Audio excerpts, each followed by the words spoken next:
Hello, everyone. My name is Stephanie Gonzaga. I am the program coordinator for the Student Success Mentor Program under the Center for Teaching and Learning.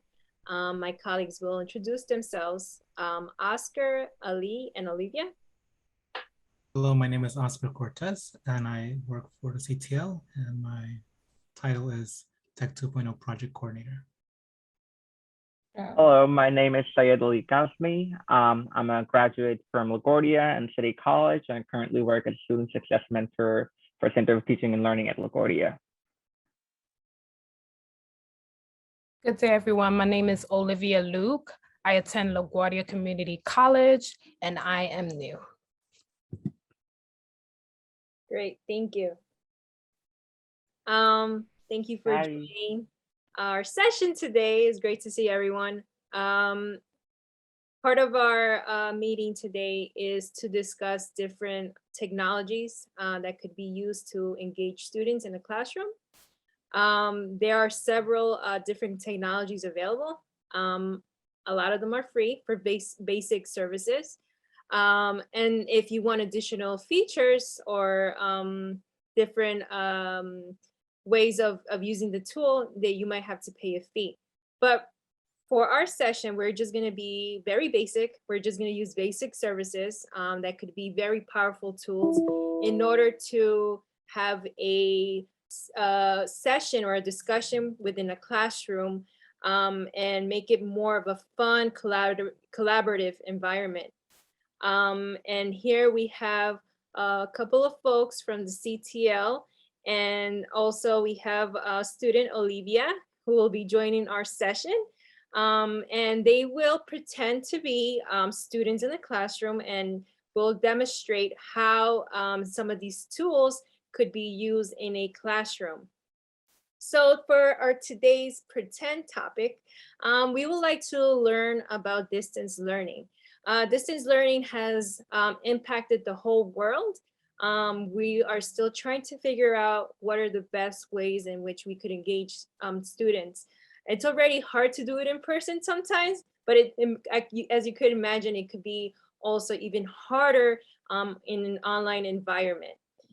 So what's great about these tools is that you could use them synchronously and asynchronously, which is very important. So for example, whether it's a Zoom session that you're taking part of and you're teaching, or if you're teaching a class asynchronous, some of these tools can be used both ways. So 3 of the tools that we would like to discuss today is Mentimeter, Padlet, and Google Slides.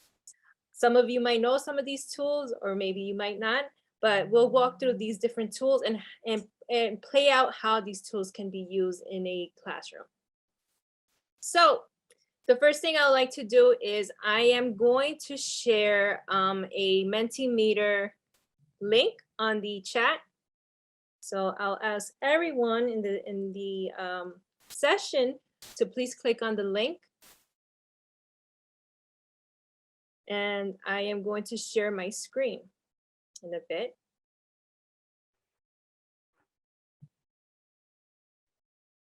So on the Mentimeter, I pose a question. The question is, what have been some challenges during distance learning?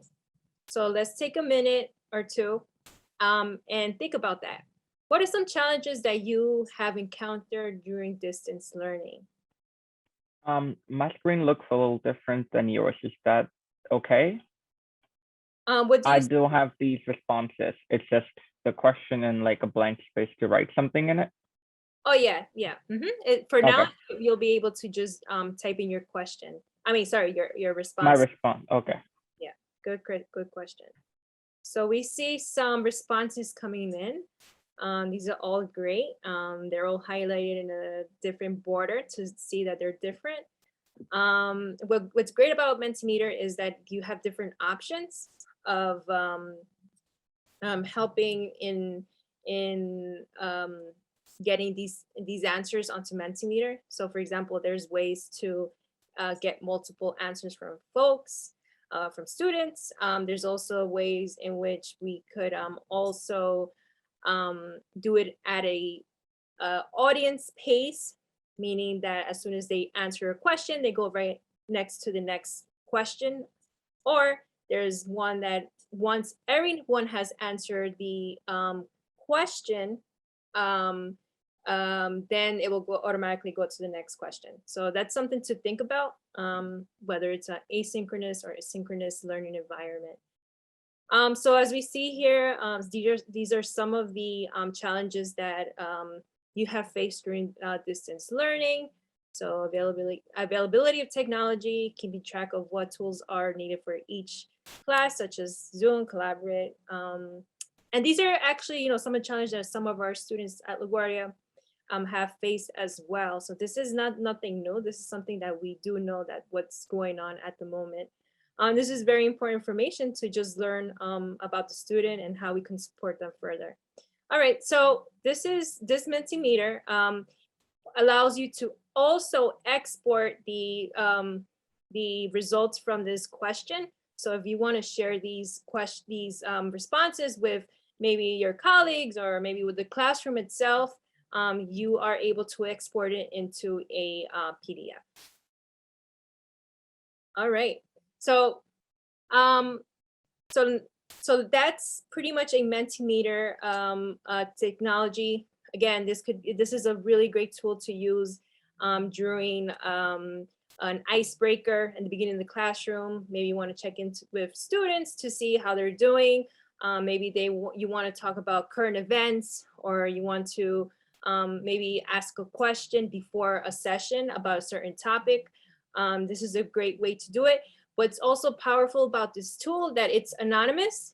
And so what that means is that maybe sometimes there are students who are shy to talk about, different things, or, just be themselves. So this is an opportunity to encourage students who are shy and who might want to say something they don't want to, so they could use Mentimeter as a way to do that.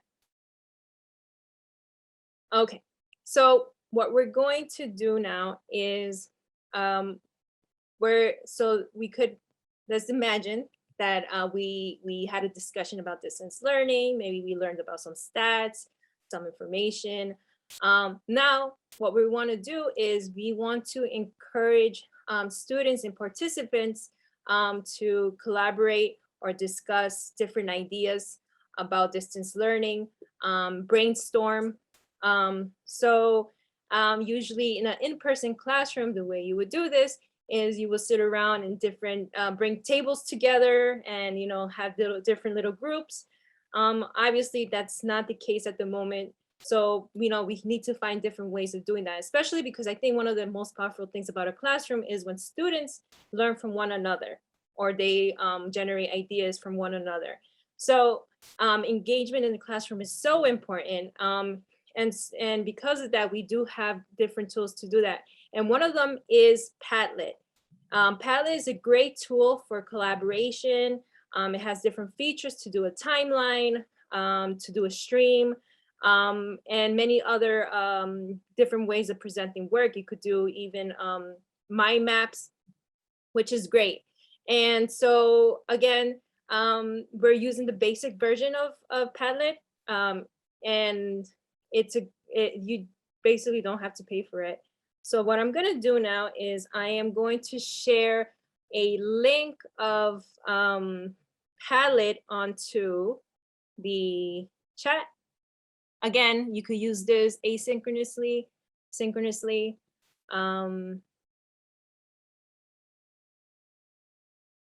Which is the beauty of these tools. You don't have to be in person to use these tools or be active in these different tools. So I'm going to paste this link on Padlet. As you see on so let me share my screen. Let me make this a little bigger. So I have added the names of our participants in this Padlet in advance in order to organize our work. And what we're gonna do now is I'm gonna ask our participants to give us a strategy in order that that supported in alleviating that challenge that they had during distance learning. So as you see here, we have Olivia, Oscar, and Ali on our screen. And I think this is great just to, especially if you have a large class, you want to prepare this in advance, just so that it's easier to navigate, but also the students are able to put their own name as well. And the tools here are very basic and very easy to do. So for the participants, what I'll ask you to do is, as you see here, there is a plus sign right underneath your name. If you click on it, you'll see that at the bottom right corner, a window pops up. So on that table, on that box, let's say subject. So what I want you to type is, what is one way, what is one strategy that helped you alleviate that challenge during distance learning? So it could be anything, whether it's physical, mental, spiritual, anything that supported you during that time. So what is one strategy that you use in order to support your challenge during distance learning? So let me give you a minute or two to do that. The cool thing about this is that you are also able to put different medias. So not just text, but also different medias. You could put a link to maybe an article, a picture of a, a picture relating to that strategy or that topic. Also at the bottom where it says, write something beautiful. So you could elaborate a little bit more on what that is, right? So for example, you might want to write why doing this certain activity supported you during distance learning. So let's do that. So let's add some pictures as well, so we could see how visually appealing this technology, this tool could be. Yes? I have a question. Is there a way we can enlarge the little box in the corner? I clicked on the arrow, but that just brings in the center. The text is still. Oh, you want to make this box bigger? Yeah, to be able to like the whole thing. That's a great question. Maybe what if you click on Command plus on your keyboard? Okay. Mac. I'm not sure what is the key for Windows, but I believe it's also Command. I can do Control plus. Let me see. Oh, okay. Oh yeah. Oh, they work? Great. Yeah, thank you. No problem. Okay. So far we have a response from Olivia, and she said, asking questions help me to gain some insight, which is important, right? I feel like a lot of our students are afraid to ask questions. So it's great that, that's a important suggestion and strategy, especially during this, everyone has questions at the moment. So I had to learn, and then she also mentions I had to learn not to be shy. Yes, definitely. Yep. So Oscar, Ali.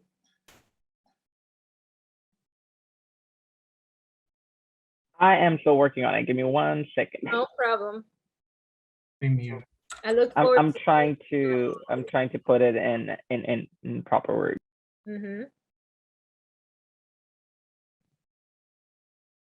But I agree that asking questions is very important. I feel that our students sometimes feel a little intimidated, right? So we want them to ask questions. I think we live in a world where we're still trying to figure out a lot of things on our own, as well as we're using different technologies, different softwares. So questions are important. It took me a long time to realize that, but yeah. Yeah. I like the visuals that we're adding here. So we have Oscar, and he says, listen, pay attention to instructions, and have patience. That's great. I think listening is really important. not so listening and reading thoroughly on different things too as well. And then Ali, we have here finding your study zone. That is definitely important. I remember so difficult to find a place or time to be able to study with everyone at home. Exactly, right? A lot of times, we live in these apartments, New York City. We live in New York City, and our apartments are not as big, so it's hard to find those places. Yep. But, somewhere, right? Great. So these are all very great suggestions. Thank you, Olivia, Oscar, and Ali for suggesting these different strategies. So as you see, this is a great way to see how students are brainstorming, thinking about different ways relating to a certain topic. And as you see, it's not so difficult to use at all. It's just a matter of, playing around with the features and deciding which format you would like to use for Padlet. Again, as I mentioned, you could use a timeline, you could use a MemMap, you can use a variety of formats within Padlet in order to support the work that you're doing within a classroom.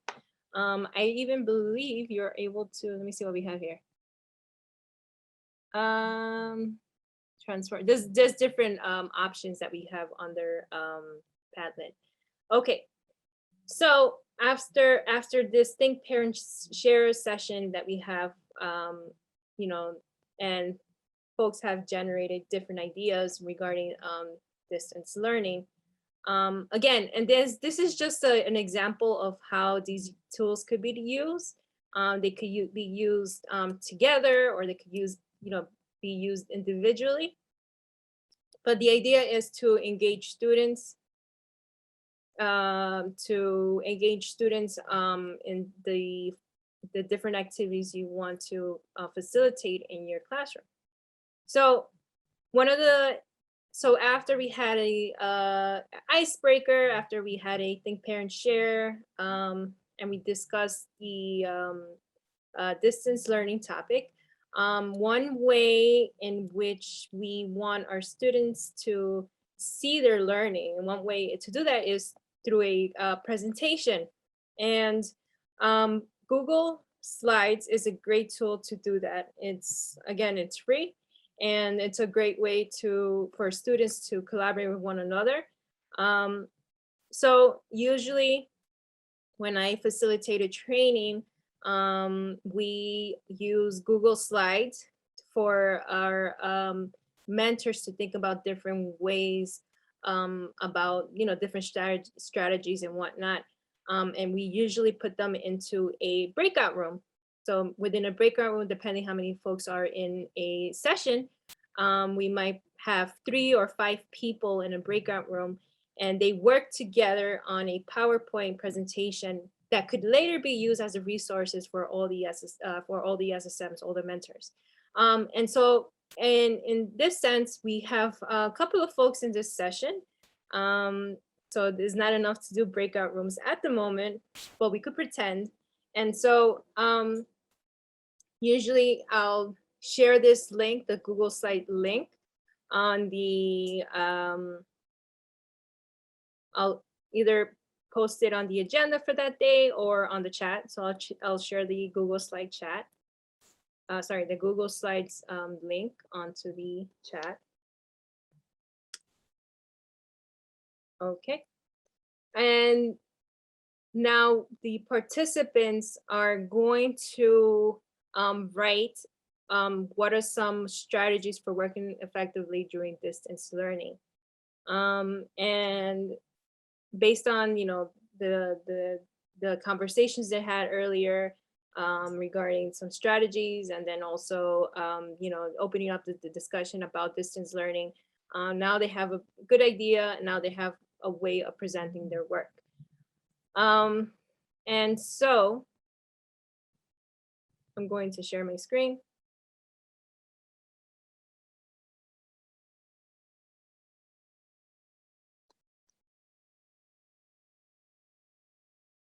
So the participants, Olivia, Ali, and Oscar, have been working on this very quick presentation, just as an example. So what are some strategies for working effectively during distance learning? For time's sake, we won't allow folks to go into their presentation and actually speak about it. But no, this is a good opportunity for students to practice their public speaking skills and share what they came up with, either with their group or individually. So we have here some tips: tech break, communicating with professors and students, and catch up on personal hobbies, which is great. Again, this PowerPoint presentation is great for students to work, again, asynchronously, synchronously. This is a great tool for students to also collaborate on a group project. So perhaps they want to work on a presentation and they want to share what they did as a group together. And it's very simple to use as well. All right. Any of the participants have any questions regarding any of the tools that we use today, or how you might see this tool being an effective tool within your own classes? Olivia? So when you say synchronous, does that mean that there's a certain time to log in? I believe I'm mixing it up. Is that asynchronous? There's a certain time to log in to do. So synchronous, what we mean by synchronous is like synchronous classroom is when the classroom is taking place actively, whether it's online or in person. So you have a live professor teaching the class and the students are engaging live. Asynchronous is more like if a classroom is taking place offline. So not live, like, so maybe it might be through a group discussion or students have to watch videos on their own, read materials on their own, and they pretty much interact with the instructor, not in an online version. Okay, thank you. You're welcome. Anyone else? Yeah, Google Slides is a really great tool. I use it all the time in my trainings, and we often come up with very great presentations that, it could be various different topics, and it's really a great way for anyone to showcase what they learned and, share it with the world, so really great tool. All right. Any other comments before we end our session? I think, just to piggyback on what you guys said about Google Slides, it's more of an interactive PowerPoint. Yeah. That's pretty much it. And then you can do it like from like different places, like sitting me over here, you guys wherever you are. I think it's just pretty cool in that sense. Mm-hmm. You don't have to be together all in one room. You can just, simply with the click of one link, with one button, you just share the link, and everyone is able to access the PowerPoint. Is there like a chat feature on Google presentations where we can talk with people? So there is a great feature that I actually just found out about not long ago, and so this great feature is used when you're presenting. Okay. So if you are presenting, you have the ability to turn this Google Slides into an interactive presentation where folks are able to actually ask questions as you're going through the slides. It's a really great tool. It's called the presenter's view, and and pretty much it catches anyone that has any questions. It actually gives you a Google link in order to capture those questions. It's a really good tool. Thank you. This was a great session. I hope we all learned a different tool today. and we'll think about different ways in which we could use these tools in our classes, trainings, and professional development sessions. I would like to give a special thank you to our participants today, Oscar, Ali, and Olivia, who did a wonderful job in supporting and demonstrating how these tools work. And as you'll see, these tools are very effective and simple to use. Thank you.